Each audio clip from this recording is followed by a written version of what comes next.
You're nothing but a failure, Sarah. Mom's scream echoed as she threw my suitcase onto the driveway. I glanced back, praying my dad would intervene. He stood in the shadows, silent as ever. Neighbors looked from their windows, their stares heavy with judgment. I am a part-time librarian, barely making a living while pursuing a master's in literature. The pay is modest, but every book I shelve and every late-night study session fuels my dream of a life beyond the chaos I grew up in. In our house, I was the one who tried to keep the peace, putting out fires between Mom's biting critiques and Dad's silence. Mom's words were sharp, always finding my weaknesses. Dad would retreat, never once protecting me from her anger. Yet I held on to my goal: earn my degree, build my own path, and leave behind the endless family conflict. I wasn't chasing a lot of money, just freedom earned through determination and quiet resolve. I did what I could. I paid for the cable bill, bought snacks for my younger sister, and drove her to art classes. When Mom demanded the house be vacuumed or dishes scrubbed, I complied without a word. I thought it mattered. Then one evening, the air turned toxic. Mom dropped her spoon, glaring. "Sarah, when will you stop leeching off us?" My throat tightened. "I work, I study, I pay bills," I said, my voice slow. She sneered. "Your pathetic library job. You're a burden." I looked to Dad, desperate for backup. He stared at his coffee, silent. Then Mom exploded. "Get out and stay out!" She shoved my suitcase at me, the zipper half open, spilling clothes. My sister's eyes widened.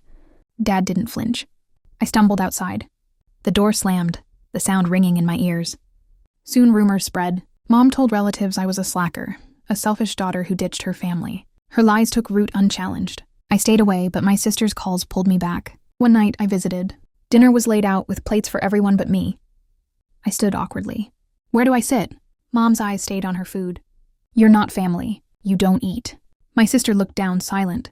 I left, humiliation burning my chest. At a cousin's engagement party, the wound deepened. Music played, glasses clinked, and an aunt asked about my studies.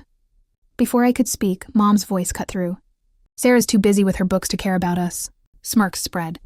My aunt's pity stung worse than the laughter. Dad offered a weak nod as if it were a small jab. I swallowed my hurt, faking a smile. Then Dad pulled me aside. "Sarah, you need to help with the mortgage. We're struggling." I blinked, stunned. "I don't even live here." Mom appeared, her voice cold. "You owe us for raising you." That was my breaking point. I started documenting everything: pay stubs, bank transfers for utilities, and receipts for household supplies. I saved Mom's texts. "Send $100 for cable." Another one said, "If you're family, you'll pay for groceries." I stored them in a locked box under my bed, ready for the day they would try to rewrite history again. Their cruelty didn't crush me, it sharpened me. I buried myself in my studies, haunting the library after hours. I took on freelance editing gigs, saving every penny. I slipped my sister cash for art supplies, but I stopped seeking their approval. My strength was mine alone. My roommate Maria saw the toll it took. Over pizza one night, I unloaded the missing plates. The party jabs, the endless demands. She leaned in. "Sarah, you're not weak. You're unstoppable." Her words ignited something fierce. She connected me with a professor who offered me a research assistant job. The pay was small, but it was mine, untouched by Mom's grip. Mom's lies grew bolder. She told family I had abandoned them and that I never lifted a finger. At a reunion, I overheard her murmur, "Sarah's too delicate to stand up." Those words seared, but they woke a fire in me. I wasn't delicate. I was armed. I called a meeting. Just Mom, Dad, and me in their cluttered dining room.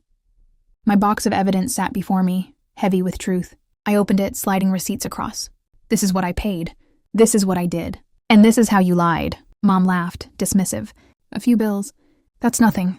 I revealed bank statements, then her texts, her own demands staring back. "You called me a failure while taking my money." Dad's face paled as he scanned the proof. Mom's smirk faded, her voice gone. The silence was electric. I gathered my box and left. I didn't need their approval anymore. A week later, Dad texted, "Why don't you visit?" I replied it was never home. His silence didn't wound me. It liberated me. I leaned into Maria, my work, my studies. My life was simple, but it was mine, and I was finally free.